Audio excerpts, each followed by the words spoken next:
زبان کا زخم۔ ایک بادشاہ کسی جنگل میں اکیلا جا رہا تھا کہ اچانک اس پہ شیر نے حملہ کر لیا، مگر اتفاق سے کوئی کسان بھی اسی وقت آ نکلا، جس کے ایک ہاتھ میں تو کلہاڑی ترچھی لکڑی تھی اور دوسرے میں دراتی۔ شیر بادشاہ پر حملہ کرنے ہی والا تھا کہ کسان نے پھرتی سے کلہاڑی لکڑی اس کے گلے میں دے مار کر ہاتھ کی دراتی سے پیٹ چاک کر دیا، جس سے بادشاہ کی جان بچ گئی اور شیر مر گیا۔ بادشاہ نے کسان کو اس مدد کے صلے میں گاؤں کی نمبرداری کے ساتھ بہت سی زمین بھی عطا فرما دی اور کہا کہ ہر ایک تہوار کے موقع پر ہمارے یہاں دوست رشتہ دار کی جو خاص دعوت ہوتی ہے اس میں تم بھی آیا کرو، کہ تم بھی اب میرے سچے دوست ہو۔ تھوڑے ہی دنوں میں بادشاہ کے ہاں دعوت ہوئی تو کسان بھی آیا، مگر اول تو اس کے کپڑے موٹے چھوٹے تھے، دوسرے بادشاہوں کے پاس اٹھنے بیٹھنے کا ادب اور سلیقہ بھی اس میں نہ تھا۔ اس نے کئی غلطیاں کیں۔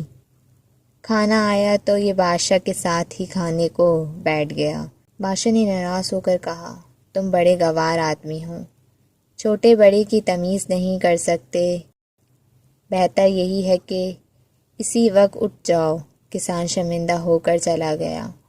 اور کئی سال تک بادشاہ کے پاس نہ آیا۔ ایک دن بادشاہ گاڑی پر سوار ایک تنگ پل پر جا رہا تھا کہ ایک طرف سے کار کا پہیہ نکل گیا، اور اگر اسی وقت سہارا دے کر اس کی اونچائی دوسری پہیے کے برابر نہ کر دی جاتی تو ضروری تھا کہ بادشاہ دریا میں گر جاتا۔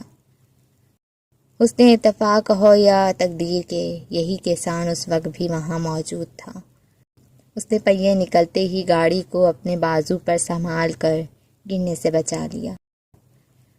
بادشاہ کسان کی اس دوبارہ خدمت سے اس قدر خوش ہوا کہ اپنے ساتھ لے جا کر کئی دن تک مہمان رکھا اور جاتے وقت بہت سا انعام دے کر ہمیشہ آنے کا کہا۔ کسان نے کہا، بادشاہ سلامت، میں نے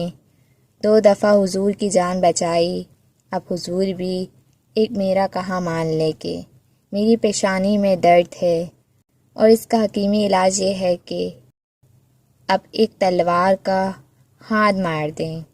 اگر اس میں ایک ہڈی بھی ٹوٹ جائے تو کوئی خوف نہیں، میں چند دن میں اچھا ہو جاؤں گا، مگر یہ درد جاتا رہے گا۔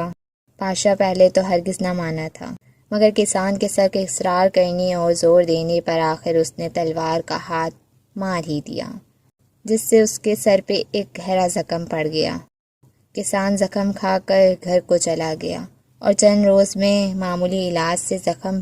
بھی اچھا ہو گیا، مگر جب کچھ دن بعد بادشاہ نے اسے اپنے پاس بلا کر حال پوچھا تو کسان نے عرض کیا، بادشاہ سلامت، حضور، خدا کے فضل و کرم سے تلوار کے زخم کا تو اب نشان تک نہیں رہا، مگر پہلی دعوت میں حضور کی بدتمیزی، گوار کہنے اور نکال دینے کا زخم اب تک میرے دل میں ویسے کا ویسا ہی ہرا ہے۔ یہ سن کر بادشاہ نے گردن جھکا لی اور کہا، بے شک تم سچے ہو، میں ہی غلطی سے ناداں ہو کے اس قول کو بھول گیا تھا کہ